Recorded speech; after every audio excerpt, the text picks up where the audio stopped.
estamos aqui abrindo mais uma vez as portas do Saramban, esse podcast sobre literatura coreana. Eu sou a Bruna e estou hoje aqui com Denise. Oi, pessoal. A gente hoje vai falar um pouquinho sobre o mercado editorial para livros infantis coreanos, que está indo numa crescente muito boa aqui no Brasil. A gente está muito feliz. E assim, muita gente ainda não leu um livro infantil coreano, não sabe o que está perdendo, precisa dar uma chance. E para falar um pouquinho sobre essas maravilhas, a gente trouxe aqui hoje o nosso querido professor Luiz Girão. Primeiramente, muito obrigada, Luiz, por estar aqui com a gente hoje, dividir um pouquinho do seu riquíssimo conhecimento. E para começar, quer se apresentar para a gente, por favor? Ok, então vou me apresentar para todo mundo. Olá, todo mundo, bem-vindos. Obrigado, Bruno, obrigado, Denise, por me convidarem. Tô bem feliz de estar aqui, porque além de minhas alunas, são pessoas que eu admiro, e falando de um tema que é o que eu respiro. Então, muito obrigado. Eu sou Luiz Girão, eu sou mestre e doutor em Literatura e Crítica Literária pela PUC São Paulo. Atualmente eu faço meu pós-doutorado na USP, com supervisão da professora Yun, na área de literatura infantil. Eu sou tradutor de literatura infantil desde 2020, literatura infantil coreana, e eu já trabalho com o mercado de literatura infantil desde 2013, então já tem 10 anos aí, e especificamente com Suzy Lee, que é a autora coreana mais conhecida aqui no Brasil e eu acho que no mundo. Sim. E aí, eu já queria começar perguntando uma coisa, Luiz, que é o seguinte: quando que começou esse seu interesse pela literatura coreana, pela Coreia? Me conta um pouco sobre isso. Tá, então vou tentar fazer bem rápido. Eu conheci a cultura coreana em 2003, então 20 anos, com música, naquela máquina Pump It Up, né? Então, mais avançando. A partir daí, eu fui começando a divulgar a cultura coreana através de sites, fóruns e outras ferramentas online na época. Principalmente fóruns. Uhum. Aí, depois de um tempo, a gente criou, Natália Pac, eu e outras pessoas, o Sarangayo. Ah, você era do Sarangayo? Um dos fundadores. Pra mim. Dos fundadores. Acompanhei durante muitos anos. Muitos anos. Eu saí em 2012 porque eu queria entrar no mercado acadêmico, voltar para academia, né? Uhum. E durante esse tempo, morando em Fortaleza ainda, eu me formei na minha primeira graduação, eu comecei uma pós-graduação. E em 2010 eu comecei a trabalhar com o mercado fonográfico, ou seja, quem faz música na Coreia. Eu mandei um portfólio meu via Twitter para uma gravadora, eles toparam. E eu comecei a trabalhar à distância com eles. Então, assim, eu começava a criar a partir de melodia, sem letra. Então, eu fazia tradução intersemiótica. Uau. Então, você ouvia uma música e tinha que criar uma imagem a partir disso. Então, eu já estava trabalhando com tradução em alguma medida. Uhum. Só que durante esse período, eu estava me formando na pós-graduação em design gráfico. Então, eu mexia com o livro lá. Eu aprendi a mexer com o livro lá. E eu tinha uma colega que falou assim, você conhece isso aqui?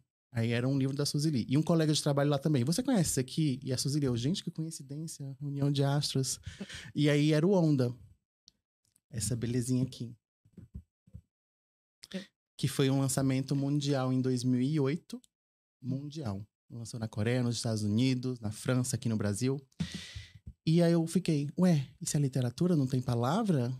Como é isso? E eu sempre tive um apego muito forte com livro. Então, a partir daí eu comecei a investigar a Suzy Lee. Isso era 2013. Então, a minha relação com a literatura infantil da Coreia é 2013. Mas, desde pequeno, eu tenho um vínculo muito forte com o livro infantil. Principalmente aqueles livros que a gente abre e sai uma música.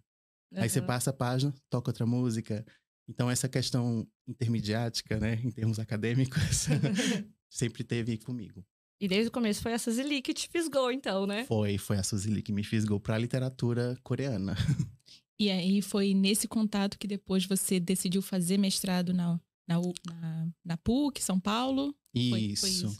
Com a Suzy Lee, eu falei assim, gente, eu tenho que entender isso aqui. Eu fui para a área da comunicação, lá em Fortaleza, na Federal do Ceará. E não tinha espaço para mim, porque a academia brasileira ela é muito fechada em alguns aspectos. E aí sempre me falavam assim, gente, quem vai olhar a linguagem dessa maneira mais ampla é a PUC São Paulo. E aí eu entrei em contato via e-mail com a minha orientadora, Elizabeth Cardoso. E ela falou assim, vem para cá. E eu me mudei para São Paulo e comecei meu mestrado em 2015. Então, assim, eu parei de trabalhar com a Coreia em 2012. E 2 anos depois eu estava já fazendo o processo de vir para São Paulo para estudar academicamente isso daqui que eu não estava entendendo como literatura. Então a Suzeli me trouxe para academia. Muito bom. E aí, você começou esse mestrado e o foco, então, já foi direto para literatura infantil coreana? Como que saiu de literatura coreana, de um modo geral, né? E como que você focou ali em literatura infantil coreana? Então, a partir daqui, saiu em 2012 o Por Favor, Cuide da Mamãe, Sim. né? Da Shin Kyung-soo. Isso mesmo. Kyung-soo. E aí, eu já tinha lido aquele livro, maravilhoso, por sinal, né? E aí, eu fiquei assim, gente, então é literatura coreana, né? E aí, observando, eu vi que tinha outros livros, que era a trilogia da Margem. Era o Sombra, o Espelho e o... Aliás, o Onda, o Espelho e o Sombra. E aí eu falei, bom, tem 3. E aí eu fui observar, ampliando um pouquinho mais, tinha mais. Tinha esse, Que é o Boa Noite. 2011. Tinha Boa esse, Noite. 2012. Esperando a Mamãe. Tinha esse, Já também tinha de 2011. certo repertório de livros coreanos aqui no Brasil, Isso, mas quem começou foi ela, 2008. A Suzeli, né? E aí eu falei, bom, tem uma coisa acontecendo aqui, mas eu tava específico querendo entender isso aqui. Porque aqui é linguagem verbal e visual, palavra e imagem, né, nos termos comuns. E aqui era só imagem. Então eu falei assim, bom, eu venho de uma área de design gráfico, então eu entendi a linguagem visual muito bem. E aí eu não venho da área das letras, né? Então a minha entrada na letras foi com a literatura da Suzeli. E aí eu entrei na área da literatura academicamente para entender isso. Então eu enfrentei muita resistência, além de ser uma literatura de fora, né? Que a Academia Brasileira ela gosta ou da brasileira, ou da portuguesa, ou de línguas latinas. Então, tudo que não vão falar para você, não tem professor para isso. E aí a gente fala, bom, então tô aqui para isso, vamos fazer isso, vamos criar. Vamos mudar, né? Vamos fazer acontecer. É desmatar, né? Realmente. E 2015 para cá foi muito capim que eu fui tirando. Sim, sim. Então, foi assim que eu entrei. Então, a Suzeli foi comigo no meu mestrado, num estudo comparativo com a Angela Lago, que é uma autora brasileira que faleceu em 2017, antes de eu defender meu mestrado. E aí, eu defendi numa sexta-feira, na segunda-feira eu estava fazendo seleção para o doutorado. Então, eu comecei o doutorado engatilhado já com o mestrado. Então, não tive tempo de respirar. E no doutorado foram 4 anos, dentro da pandemia, em que um dos livros que eu analisei foi o primeiro que a Suzeli publicou, em 2002, que é o Alice in Wonderland, que é uma tradução visual para o clássico do Lewis Carroll. Uau. Aliás, falando na Suzy especificamente, na Suzeli, você acha que é uma tarefa difícil que eu vou te dar agora, Luiz? Você acha que você consegue, assim, dizer, em poucas palavras, o que na obra da Suzeli é mais marcante, assim, que te pegou desse jeito e transformador na sua vida, assim? E fazer um resumo, assim, do que... Por que a obra dela te move tanto? Eu já respondi essa pergunta algumas vezes, então poderia dizer que eu tô treinado, mas eu já me modifiquei, porque a gente se modifica todos os dias, né? Eu acho que o que ela tem aqui é um dia a dia muito fantasticamente representado. Então, você entra aqui, seria a coisa mais simples, a coisa mais banal. Eu vou brincar com a onda que vai e que vem. Eu vou brincar de fazer sombra na parede, né? Eu vou brincar de ver como é que eu sou no espelho. Ou eu vou arrastar meu dedo em cima de uma mesa. Ela pega essas coisas super simples e magnificamente representa isso pra gente. Que a representação é esse apresentar de novo uma coisa que a gente sentiu no mundo, né? Então, ela bota a gente nesse lugar. E por ser a coisa mais simples, é muito universal. Eu sei que o universal é um conceito muito abstrato, mas é por isso que os livros dela são publicados no mundo inteiro. Porque as pessoas vivem isso em alguma medida. É uma brincadeira infantil, que todo mundo viveu em alguma medida. Eu acho que, inclusive, até mesmo a questão de muitas das obras dela serem sem palavras, né? Ser só a imagem. Isso traz ajuda essa universalidade. também. Isso ajuda também, porque dizem que... Diziam, né? Eu não sei se ainda dizem. O Willem Flusser, que é um pesquisador tcheco que morou aqui no Brasil, foi professor da USP. Ele falava que essa linguagem visual ela era muito universal, porque ela não tinha essas barreiras linguísticas prendendo coisas. Então, você vê uma imagem aqui, em qualquer outro lugar do mundo, você vê e você sente. Não quer dizer que isso vai ser a mesma percepção, mas todo mundo é capaz de compreender. Então, é uma linguagem para todos, né? O código é mais acessível. Então, eu concordo que o fato de ser livro-imagem, que são os livros feitos com narrativas por imagens, né? Eles são mais fáceis de circular. Uhum.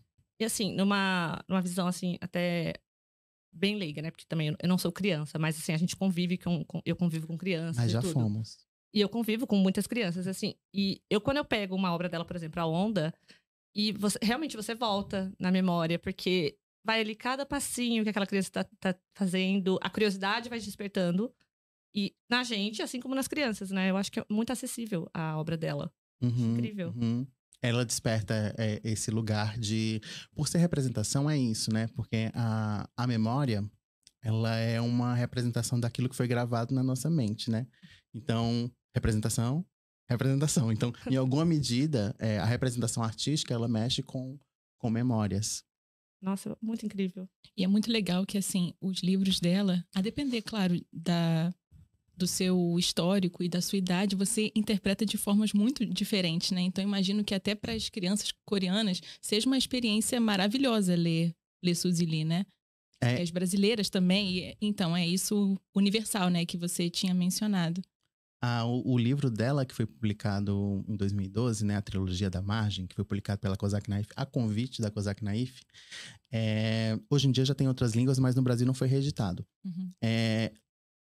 Num dos depoimentos que ela pegou, porque é um livro sobre o processo de criação da trilogia, né? No final, ela coloca ali momentos que ela teve com leitores no mundo. Aí tem um dos leitores é brasileiro.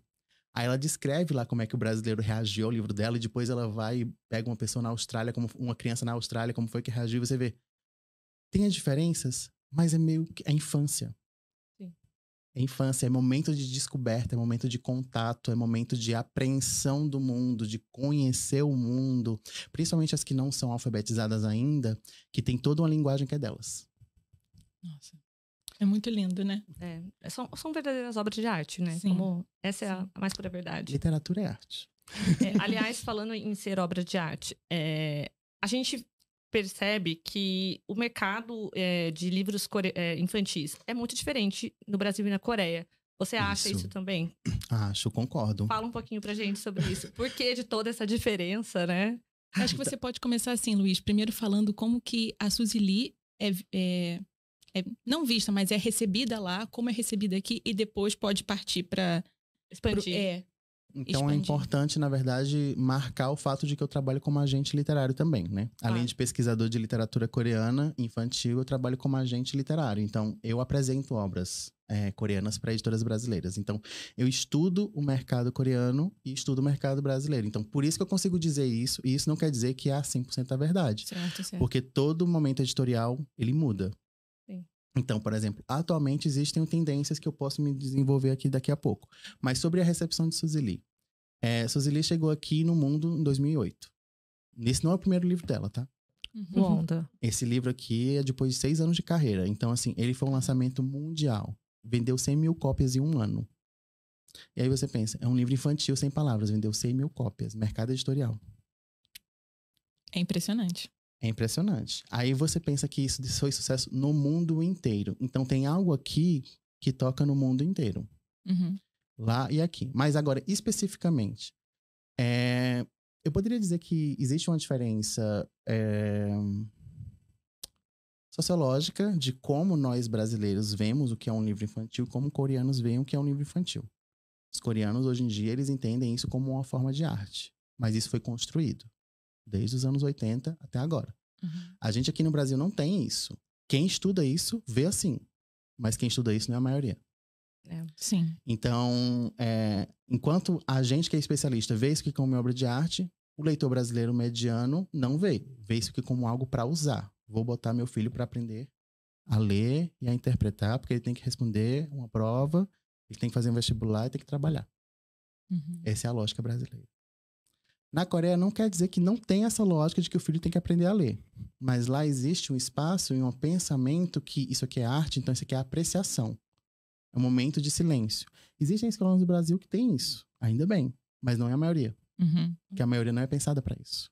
A maioria quer forçar realmente a ler e responder. Isso aqui aconteceu o quê nessa história? Pronto, próximo livro. Tem um fim, né? Um fim bastante Isso, e o fim tem que geralmente tem que ser muito igual. que é para as respostas de história. Imagine você ler isso aqui para uma sala de 50 crianças. Cada um vai ler uma coisa. E o professor quer forçar uma mesma resposta. Então, eu penso que Suzy Lee e outros autores que a gente tem aqui, eles são vistos como artistas lá. E isso aqui é uma arte acessível lá. Aqui é mais um livro. Dentro de uma lógica que tem que ler. E é bom ter lançamento no próximo ano, porque esse livro aqui eu já li com meu filho. E aí você não tá aí falando só da Suzy Lee. Você já entrou aí nesse mercado editorial coreano em comparação com o brasileiro como um todo, né? E mercado e é sociologicamente, como também as pessoas leem. E aí depende de mercado, que aí é a circulação de leitura. E aí, por exemplo, encarar isso aqui como um artista, um pai que já é mais estudado, ele pode até entender e botar o filho para apreciar isso aqui como arte. Agora um pai que... Aí a professora passou isso aqui e meu filho tem que ler o próximo livro para semana que vem, tem que encerrar a leitura desse livro agora, porque semana que vem já é outro. Eu escuto também muita gente falar assim, nossa, mas nem tem história nisso aqui, por que é tão caro? Sabe, um tipo de comentário que, meu Deus. É verdade. Tanto na Coreia quanto no Brasil, tô fazendo um comparativo aqui, que eu nem sei se era o que vocês previam, mas existem programas de leitura governamentais. Aqui no Brasil a gente chama Plano Nacional do Livro Didático, aí tem uma abinha literário, e lá na Coreia tem um nome, que agora eu não me lembro. Mas lá, esse programa, ele é anual e os livros são semestrais. Aqui, o governo comprou uma leva imensa de livros, vários. Eu não sei quantos títulos, sei lá, 300 títulos mais. Porque compra por idade, que ainda tem isso, né? Categorizam por idade. Então, se um livro desse aqui é até 6 anos, depois de 6 anos ele já não vai para a sala de aula de 7 anos. Então, lá é um livro semestral. Então, um livro que é comprado pelo governo e distribuído nas escolas, as crianças passam um semestre discutindo aquilo, lendo aquele livro, relendo aqui, acabou o próximo. Então tem essa diferença. Por exemplo, até investimento governamental, que, por exemplo, o livro é dado para as escolas, ele não é comprado. Então significa que tira aí a questão disso aqui ser um objeto de consumo e se torna um objeto de circulação. Tem essa diferença. Mas sim, aqui no Brasil tem esse preço, mas lá na Coreia, eu estive há 4 meses atrás, convertendo, é mais ou menos o preço. É mais ou menos a mesma coisa. E realmente, não é um livro que é para você ler uma vez e, vamos dizer, conseguiu assimilar o máximo que você conseguiu daquela história e encerrou. É um livro que é para despertar mesmo a imaginação da criança, visitar várias vezes aquela obra, ver de novo, prestar atenção em cada detalhe da imagem. Então, assim, é um grande desperdício a forma como se consome errado, né?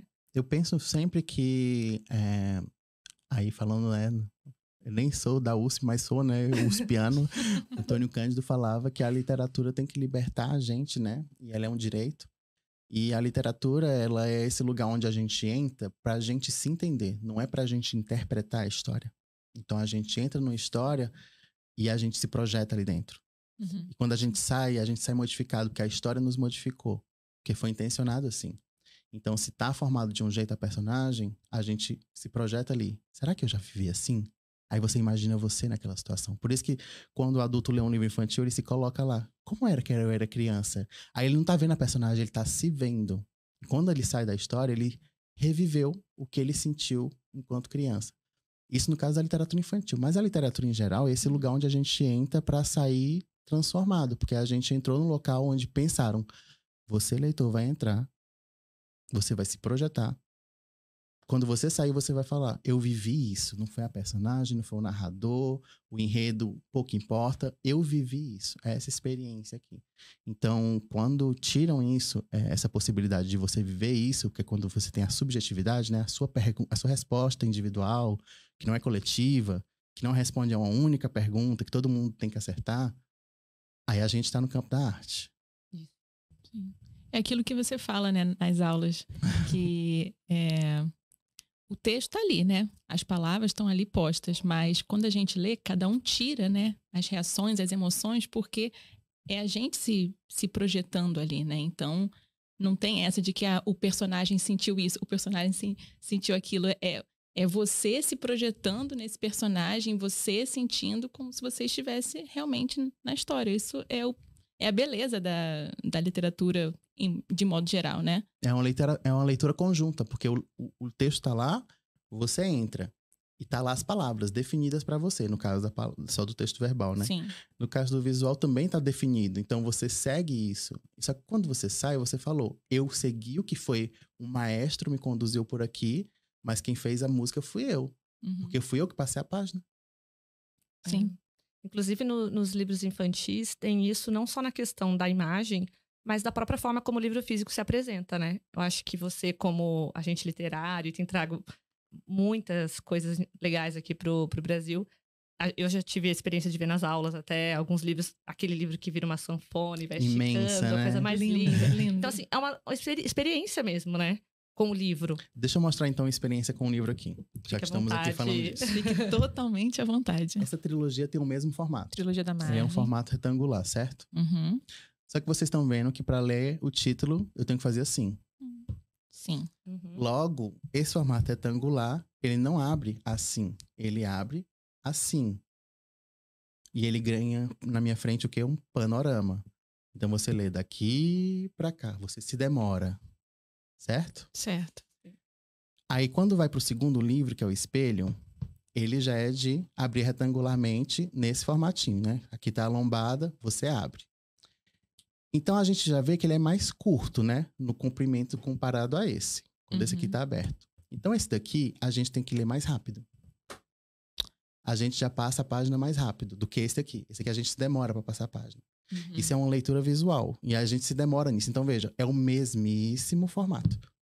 Esse daqui a gente tem que ler assim. E a gente tem que levantar a página. É incrível. E a gente tem que ler assim. Então, assim, a gente tem que ler 2 vezes. Aqui, aqui e fazer o comparativo. Tá projetando? Né? Então, veja. É o mesmíssimo formato. 3 livros. E a gente abre de maneira diferente e lê de maneira diferente. E é o mesmíssimo livro. E nem tem nada de mirabolante aqui. É um livro retangular. O livro mais comum, o formato mais comum é esse daqui, que é o quadrado, na literatura infantil. Então, você vai encontrar livro quadrado facilmente. Então, sempre pensar que tem alguns autores que não pensam nisso. A Suzy pensa, né, no formato, porque ela é artista do livro. O mestrado dela é em arte do livro. E pensar que, por exemplo, esse livro, Rio completo. ele é menor. Consequentemente, para você lê-lo, você tem que se aproximar ele mais do corpo para ler.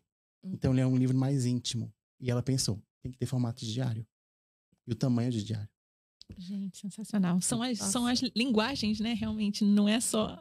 Olha, eu tô impressionada. Outro livro dela, né? Já que eu tô fazendo a propaganda. Esse daqui, A Tela de Yulu. Ele é maior do que esse, e maior do que esse, e ele é maiorzão. E a gente já vê na capa um quadro. Porque a ideia dele é parecer uma tela, né? Isso. E o trabalho dela com a pintura aqui é como se a gente estivesse numa sala de artes plásticas o tempo inteiro, porque tem quadro, preparação, e explosão de cor, quadro, preparação e a explosão de cor. Então, é como se a gente estivesse o tempo inteiro ensaiando com a personagem que quer ser pintora. Mas ela já botou aqui, você tá abrindo uma tela, que é a da Yulu.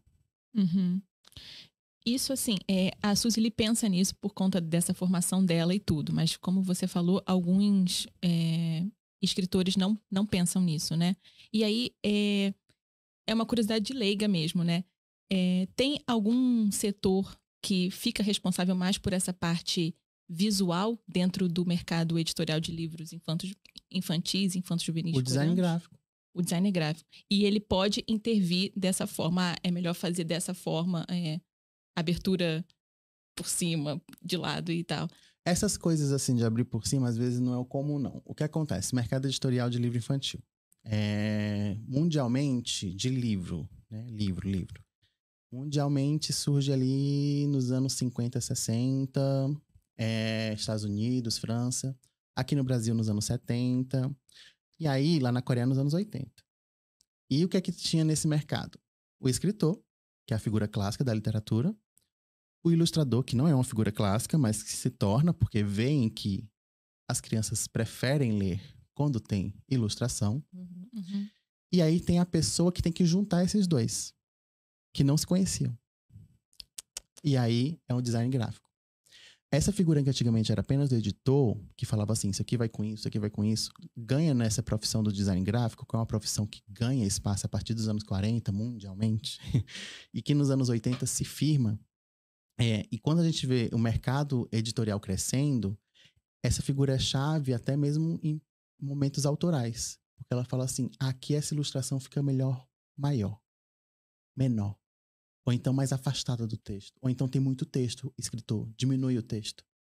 Aí ele se torna, ele mesmo, também um coautor. Então essa figura do designer, ele hoje em dia é encarado como um dos autores do livro para crianças, né? Nem sempre ele é reconhecido, nem sempre o nome dele aparece, vai nos créditos, mas ele nem sempre é reconhecido como autor. Ele é apenas um operador das linguagens verbal e visual.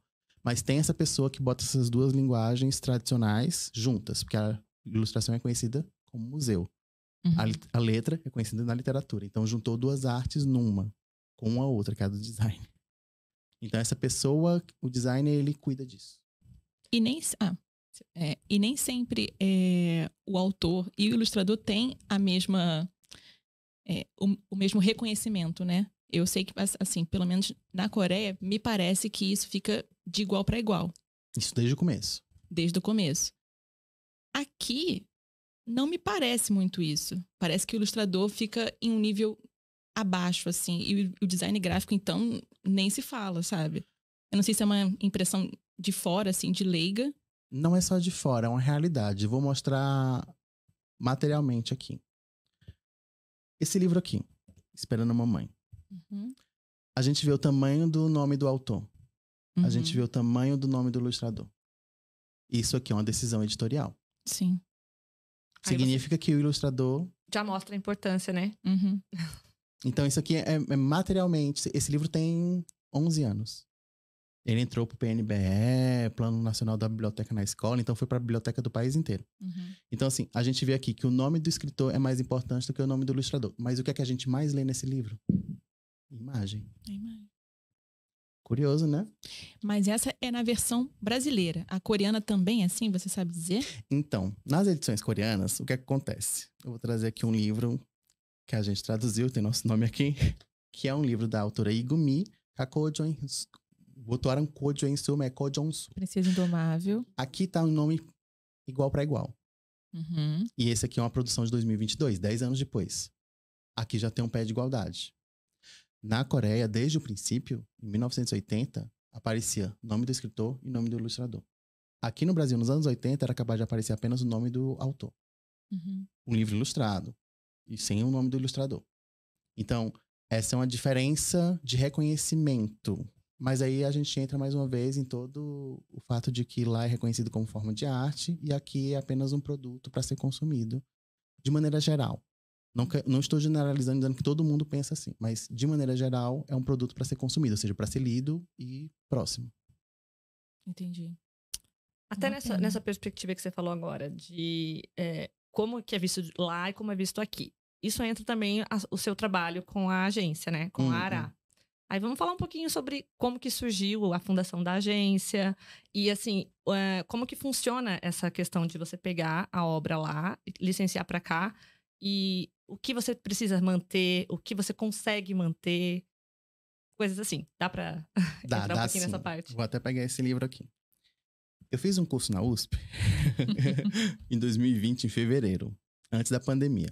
Estávamos lá, eu acho. Estavam, né? É a história da literatura infantil. Aí eu contei a história de 100 anos, né, e tal. E nesse curso tinham 3 editoras como alunas, né? Uma das editoras é a editora desse livro, da editora Caixote, Isabel Malzone. Consegue ouvir meu coração. Ela saiu desse curso, ela falou assim, vamos marcar um café. Aí eu, vamos. Eu ainda nem tinha... Eu tava no meu 3º ano de doutorado, eu tava planejando viajar pra fora, fazer sanduíche, mas a pandemia acabou com isso. E aí, a gente se encontrou no café, ela falou assim, você sabia que existe essa profissão aqui, agente literário? O que você fez durante essa aula me despertou coisas de querer esses livros, mas eu não tenho com quem pedir esses livros. Porque tem que falar com as editoras. Aí eu, olha, curioso. E anteriormente a isso, eu já estava em contato com algumas editoras porque eu queria conhecer umas obras. Porque eu estava estudando mais sobre literatura coreana e eu mandava um e-mail, eu posso conhecer esse livro? Você pode me mandar um PDF? Eu sou um pesquisador. Aí ele já tinha um pouquinho mais de resistência. Quando eu me apresentei pela primeira vez como agente, aí mandaram catálogo, PDFs, tudo. E eu falei, as coisas mudaram. Mas a partir desse café eu fiquei pensando, bom, isso aqui parece que é um lugar que pode ser ocupado. Aí eu fiquei pensando, quem poderia fazer isso, né? Aquele momento de, eu não, que eu não sou preparado. Aí eu trabalho com a principal tradutora de literatura coreana no Brasil, que é a Yoon. A gente já faz workshop de tradução anualmente, né? 2020 a gente não teve, por causa da pandemia.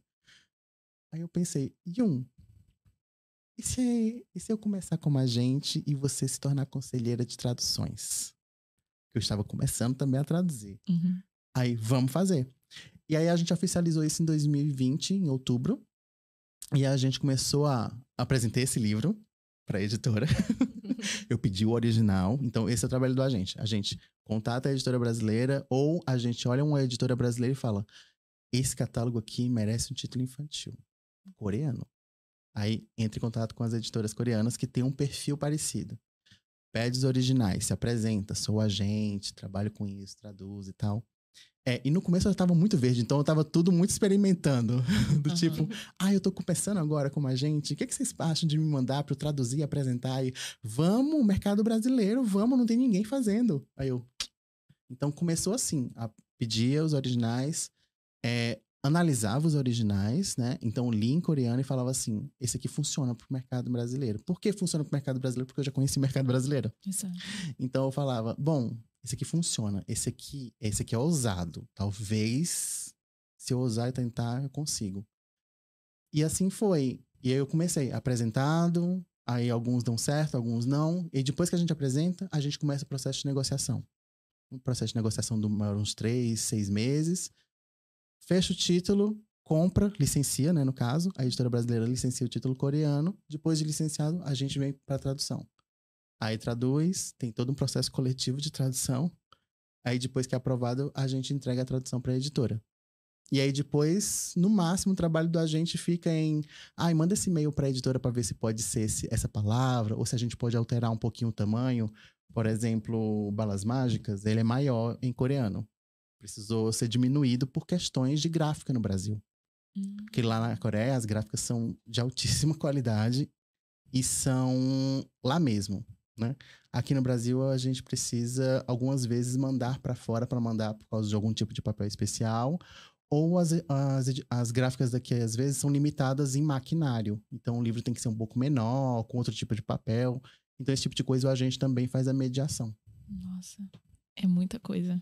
Mas é um trabalho importantíssimo, né? Que a gente não pensa, né? Quando a gente pega um livro assim, que tem todo esse processo. É uma curadoria. É uma curadoria.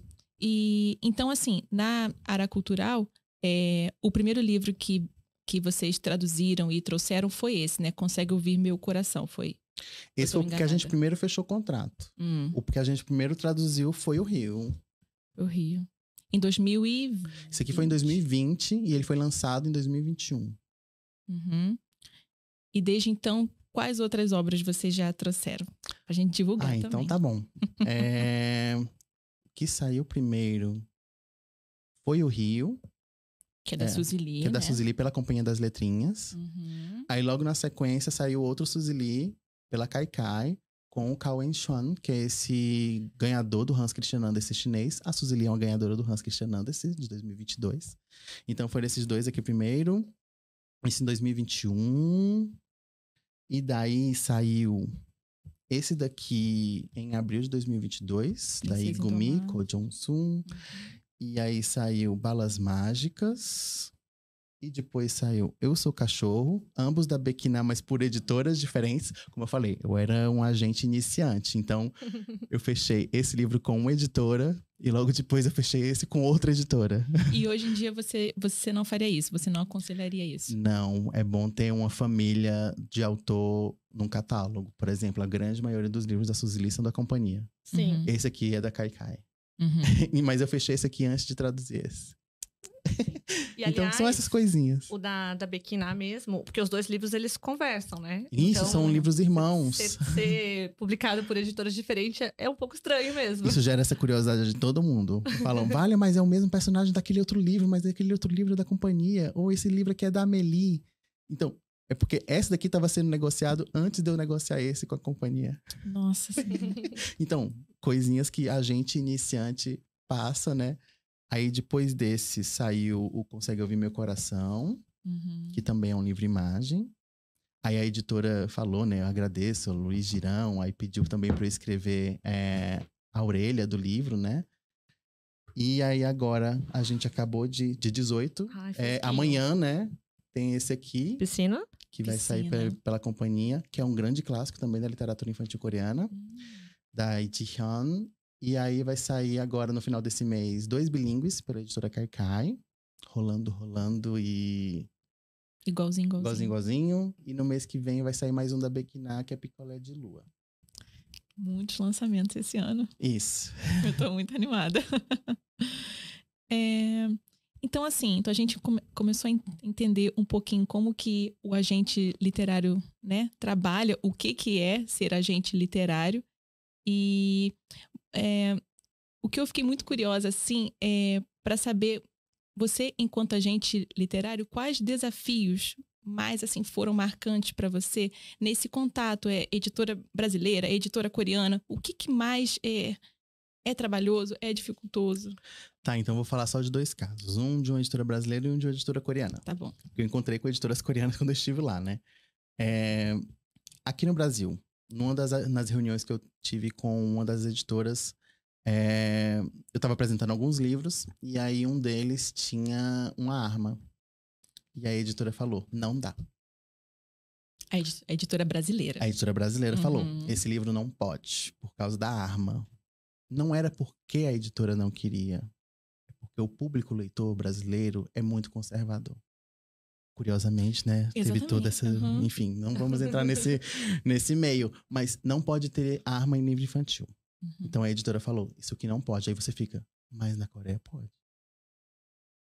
O que é bem irônico, assim, né? É um pouco contraditório, né? Aí a gente entra nesse detalhe de contraditório. Na Coreia, quando eu tava agora em fevereiro, eu levei alguns livros brasileiros e uma editora falou assim pra mim, esse livro é lindo, mas ele não pode pra cá. Aí eu, olha, essa frase parece que é parecida com a outra, não pode. Aí eu fui entender que lá existe essa coisa de cuidar as imagens que chegam ao leitor criança, que é cuidado. Aí tem toda uma história, né? Pra isso, eu tenho que dar uma aula pra isso. Aí, tem essa história de essa criança tem que ser cuidada. Então, por exemplo, um livro onde um pai está ausente porque ele saiu de casa e foi embora, não pode. Essa ideia de que o pai foi comprar um cigarro e nunca mais voltou, não pode ir lá. Mas, por exemplo, Balas Mágicas é sobre uma mãe que não tá presente. Aí você fica, curioso. Quer dizer que a ausência pode, mas um processo de saída, não. Lá pode ter a arma e aqui não pode. Ainda que a gente esteja fazendo uma crítica sobre um processo. E aqui não é nem a editora que não gostaria de um livro. É porque o público leitor vai reclamar da arma. Por causa do conservadorismo. E aquilo, né? O público leitor, vulgo, os pais que vão... Lembrando que o público leitor é quem compra livro, que são os pais. Né? E o público que lê, no final, a última ponta, nem se importa se tem arma ou não. Ela vai se apegar a outras milhões de coisas. A arma pode ser um dos elementos. Nossa. Parece uma coisa tão simples, né? E aí você começa a ver como, assim, o conservadorismo é diferente, né? Nos dois lugares. Ambos, né? E ambos são conservadores em alguma medida, não é mesmo? Sim. Tem um conservadorismo numa perspectiva e tem um conservadorismo em outra perspectiva. Mas eles são só 2 exemplos. Eu poderia dar outros exemplos de, tipo, literatura nonsense. Que é tipo ler Alice no País das Maravilhas. Que é uma literatura nonsense. Você entra ali no imaginário que você fala assim, mas o que foi que eu entendi daqui? Pouco importa. Aí um livro ilustrado nonsense, que é uma das tendências na Coreia, não funciona aqui. As editoras falam, não entendi. Aí você fica...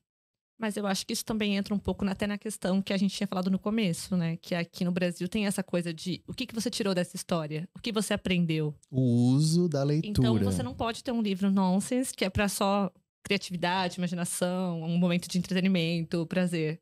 Faz sentido, né? Se você pensar por essa perspectiva. Um livro nonsense, ele força você a ficar muito tempo num livro-imagem, por exemplo, né?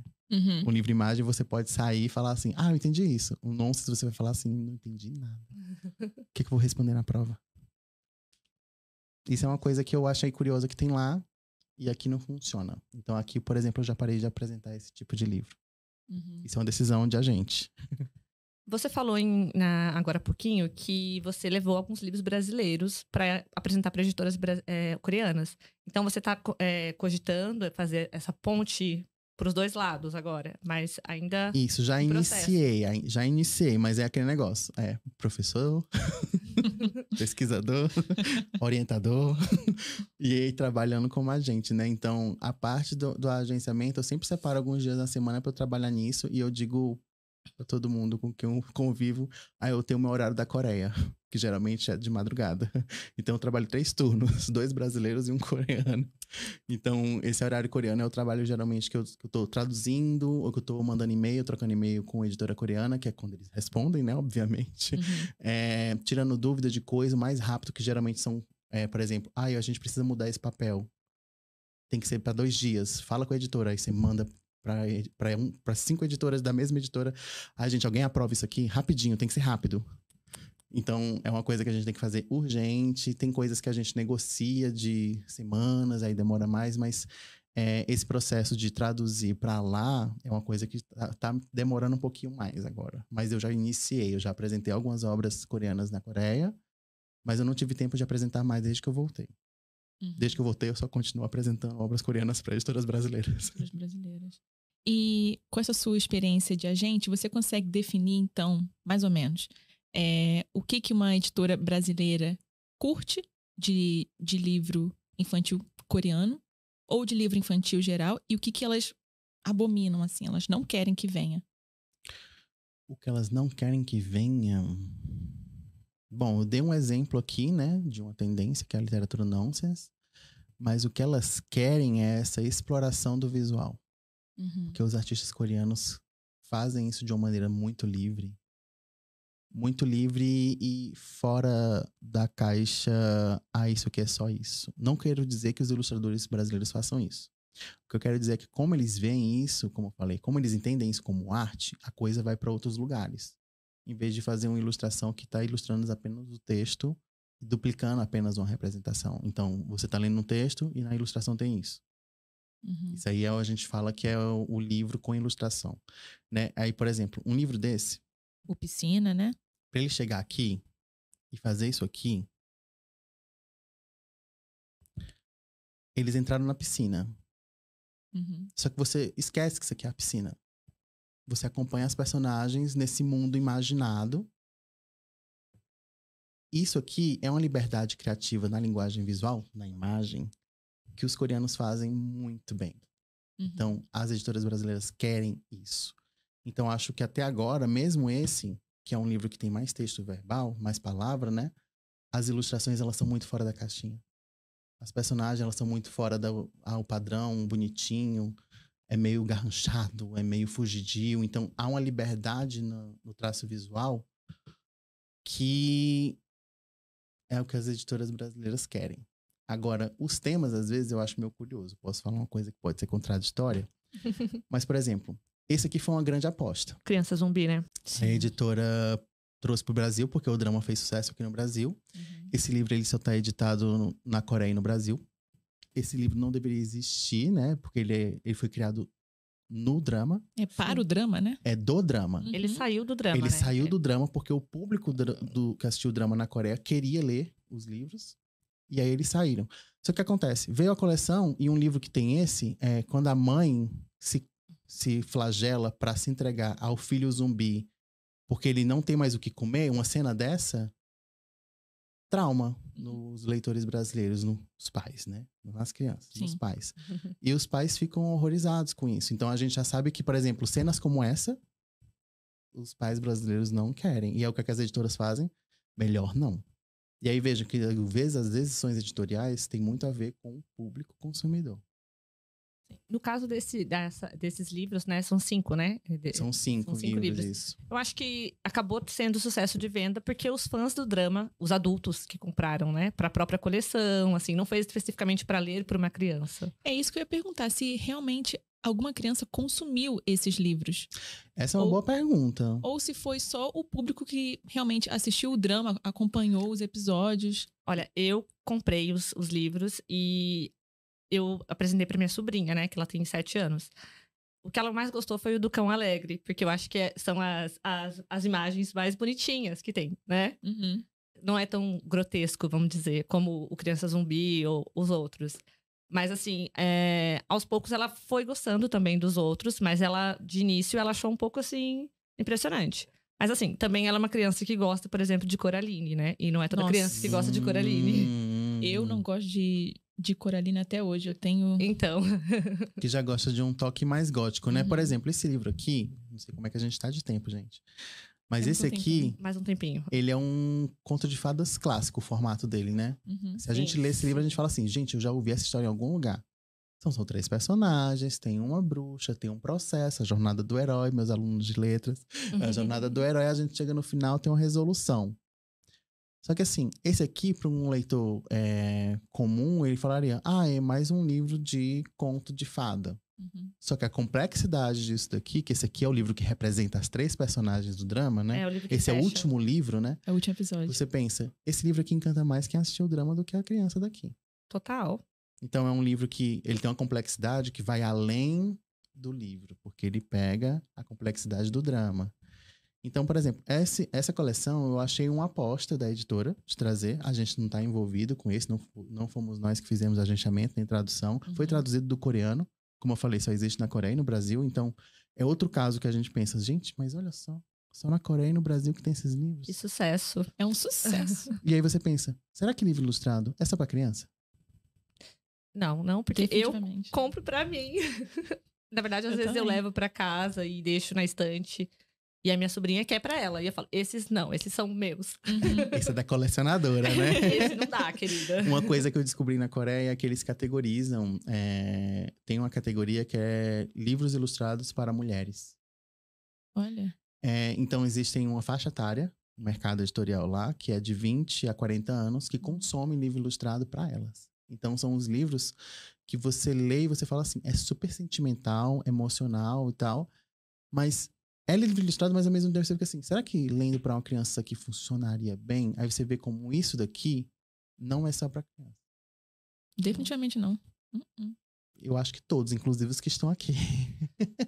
Sim. Com certeza. Acho que assim, uma perguntinha final, porque o nosso tempo já tá quase que acabando. Então, assim, você mostrou pra gente o que a área cultural já tem feito, né? E o que está por vir ainda esse ano. Então, assim, a minha perspectiva é de que o mercado editorial para livros infantis coreanos está crescendo. Sim. É algo que as editoras brasileiras estão já com um olhar mais atento e tudo.